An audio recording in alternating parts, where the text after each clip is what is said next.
Assalamualaikum and greetings to Seni Ismail Rashid and all my friends. The title of this presentation video is The Leadership of Datuk Sri Haji Muhammad Najib bin Tun Haji Abdul Razak.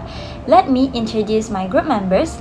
We have Aina Tasha, Eleanor Jezi, Muhammad Nafi, Siti Nafarhin, and lastly me, Siti Fatimah. But before we get into his leadership skills, we need to know Datuk Sri Najib's background. From 2009 until 2018, the country's administration was led by YB Datuk Sri Haji Muhammad Najib bin Tun Haji Abdul Razak. Datuk Sri Najib, who was born on July 23, 1953 in Kuala Lumpur, Pahang, is the oldest child of To Puan Raha Muhammad Noah and Tun Abdul Razak Hussein. The previous second Prime Minister of Malaysia was Tun Abdul Razak, the son of a Prime Minister who has continued his father's success in contemporary national politics is Datuk Sri Haji Muhammad Najib. He is widely praised for his ability to lead as a Prime Minister. Before moving to England to attend Malvern Boys College in Worcestershire, he attended St. John in Kuala Lumpur for his elementary and secondary schooling. Additionally, he has a 1974 Bachelor of Arts in Industrial Economics with honours from the University of Nottingham in England. Although he is the Prime Minister of Malaysia, he also has strengths and shortcomings as a leader due to his status as the ordinary person. Next, we need to know his style of leadership. The Prime Minister's approach to leadership is one that is both collaborative and competitive. It adheres to an outdated paradigm which is characterized by attributes such as stability, control, competitiveness, uniformity, self-centeredness, and heroism, then ultimately leads to an authoritarian kind of leadership. A leader who prefers to centralize authority and draw power through position, control of incentiveness, and force is an example of an autocratic leader. Leaders that rely on power as their primary tool for maintaining control over their followers are said to be autocratic. They have instilled in people the belief that they are the ultimate power, that everyone ought to rely on them regardless of the circumstances. These are the kinds of leaders that are solely concerned with maintaining the status quo in their organizations and refuse to consider any alternatives. Although powers are supposed to be used for beneficial objectives that contribute to the constructive evolution of a nation, autocratic leaders often use them to exert undue influence over their subjects. Thank you, Siti Fatimah. Moving on to Datuk Sri Muhammad Najib's strengths. The fact that Yang Berhormat Datuk Sri Muhammad Najib bin Tun Razak has a wealth of political experience. When he was 23 years old, he entered politics for the first time when he ran in the Pekan by-election to fill the seat left empty by his father, Tun Abdul Razak, who passed away suddenly on January 14, 1976 from leukemia. He made history by becoming the youngest member of parliament at the time. Since that time, he has held a succession post. He once again made history by becoming the youngest deputy minister in the history of the nation. It is obvious that his strength in having a wealth of experience in politics can give him confidence in running the country. Thank you, Aina Tasha, for the explanation. I will also like to add on another point regarding the strength of Datuk Sri Muhammad Najib. Before that, I'm Eleanor Jezi binti Jamil 2210-918. So, under YB Datuk Sri Muhammad Najib's leadership, Malaysia underwent a period of transition befitting the country's multi-ethnic and multi-religious people. This has showcased his quick, intelligent thinking to win over people's support, spreading the concept that there is power in unity despite the country's various cultural and religious division is the key to bringing about change in the Malaysian government and the populace at large. Unity in variety is essential to changing the government and Malaysian population.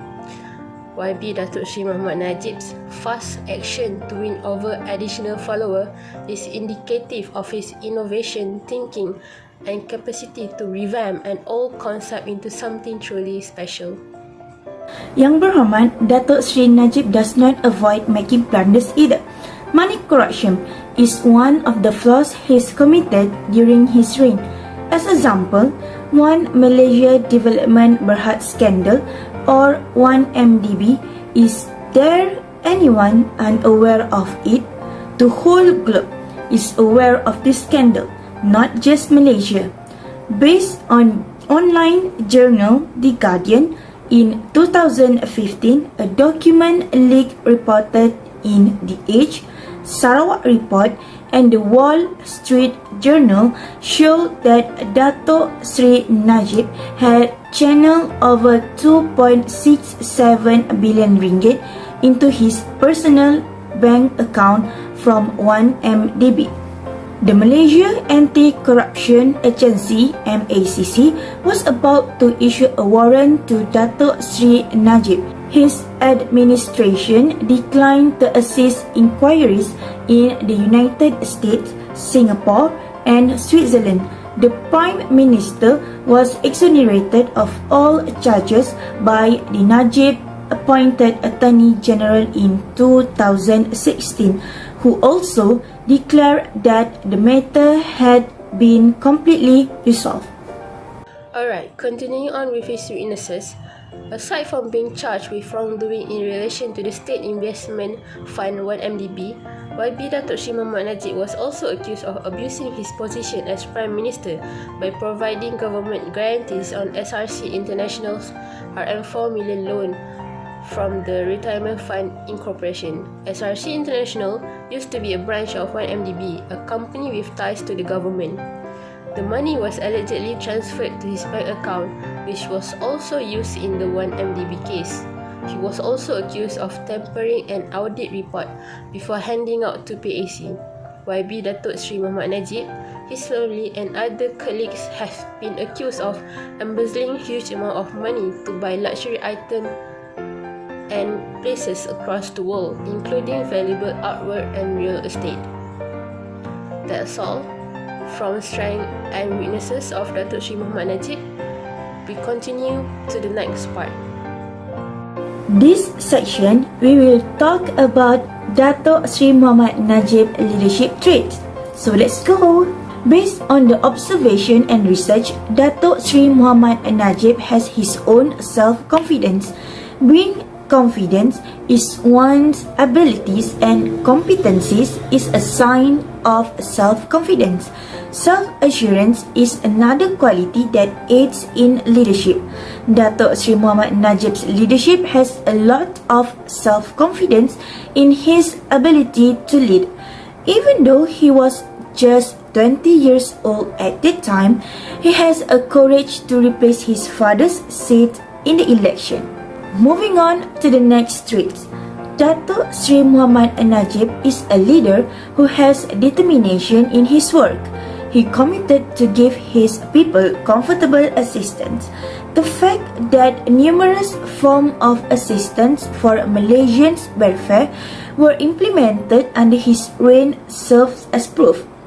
He has created the BRIM project, or Bantuan Rakyat Satu Malaysia, to aid the underprivileged and destitute Malaysian. A sum of 1,500 ringgit was granted to households who's making 3,000 ringgit or above per month.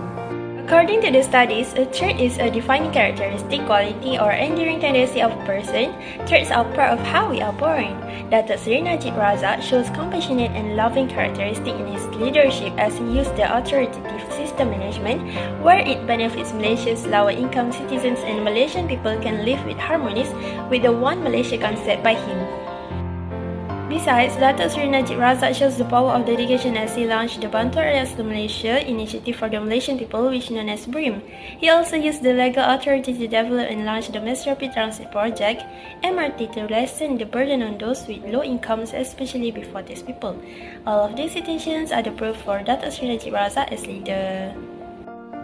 The first value that YB Datuk Sri Mohamed Najib has demonstrated to the people is that he is concerned about them, pays attention to their wants and needs, and works to help them develop to their full potential. Therefore, In his capacity as a transformational leader, YB Datuk Sri Mohammad Najib is able to increase morale among his supporters and inspire them to take a more actively interest in upholding values and higher ideals. Leadership that inspires change in community can be said to be a transformative, as described by Burns in 1978 in his definition of the term. Hence, YB Datuk Sri Mohammad Najib is clearly one of the most influential figures in modern history.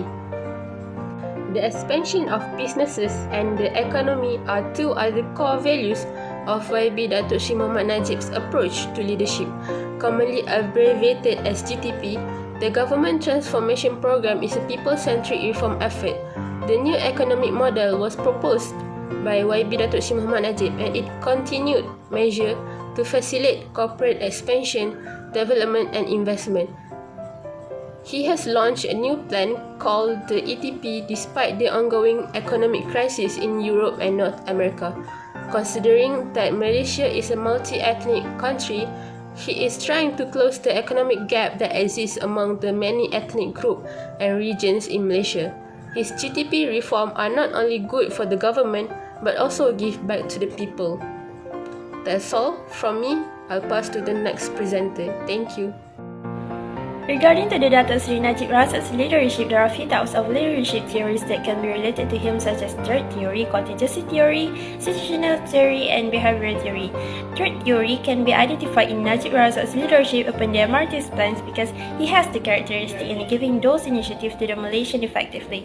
For the other theories, contingency, situational, and behavioral, it can be found in other examples in his strengths, weaknesses, and leadership principles by the other presenters. The first ethical issue is the abuse of power, where Datuk Sri Najib Razak is accused of illegally transferring 2.28 billion ringgit Malaysia from the State Fund 1 MDB into his personal bank accounts. This is absolutely unethical since his actions cannot be justified legally. He also related to the criminal breach and did not value the relationship he had with the Malaysian people. All of these situations prove that Datuk Sri Najib Razak is an unethical man. Hi, Assalamualaikum everyone. My name is Muhammad Nafi. Next, we move to the part leadership principles. A great leader must be technically and tactically proficient. As a leader of the nation, Datuk Sri Najib Razak constantly consider what is best for the future of the country and the next generation, as well as what is best for the country itself, in order to plan not only what needs to be done, but also to pay attention to the people's ambitions and expectations for the future of our beloved Malaysia. He stated, "We are presenting the National Transformation 2050 TN50. Next, Datuk Sri Najib Razak also became a successful leader. The principle of seeking and taking responsibility for actions have been applied during his administration. Regarding the principle of the people's heart, Najib claimed he frequently emphasized the need for consideration of the needs of the people in all decisions. People out to come first," he says, based on the ambition and preference of the populace. The government developed its transformation program. We have also taken actions like adopting the bottom-up method in the TN50, scrapping subsidies in bulk and implementing toilet subsidies, taking into account people's ideas and opinions while preparing the annual budget, and many more, he added. Lastly, almost all of the promises made to the populace during Datuk Sri Najib Razak's administration were successfully delivered, including housing, high-impact projects based on the needs of the populace or infra rakyat, and delivering the populace through public service, health and education, among other things. In order to continue guiding Malaysia toward a better future for Malaysians, he further promises that the Cabinet and the government will uphold his principles. This is the principle that he dedicated himself to, which is to keep the citizen informed. To conclude what we have been discussed, to be successful as a leader in an organization or sector, one has to have principles in their life. This demonstrates that Prime Minister Datuk Sri Najib bin Abdul Razak should be an honest leader who demonstrate a high level of devotion. Principles and leadership characteristics make you more powerful and competent. They create a great deal of criteria and generate the kind of positive attitude that is necessary to reach the level of an outstanding leader. I think that's all from our group. Thank you for listening.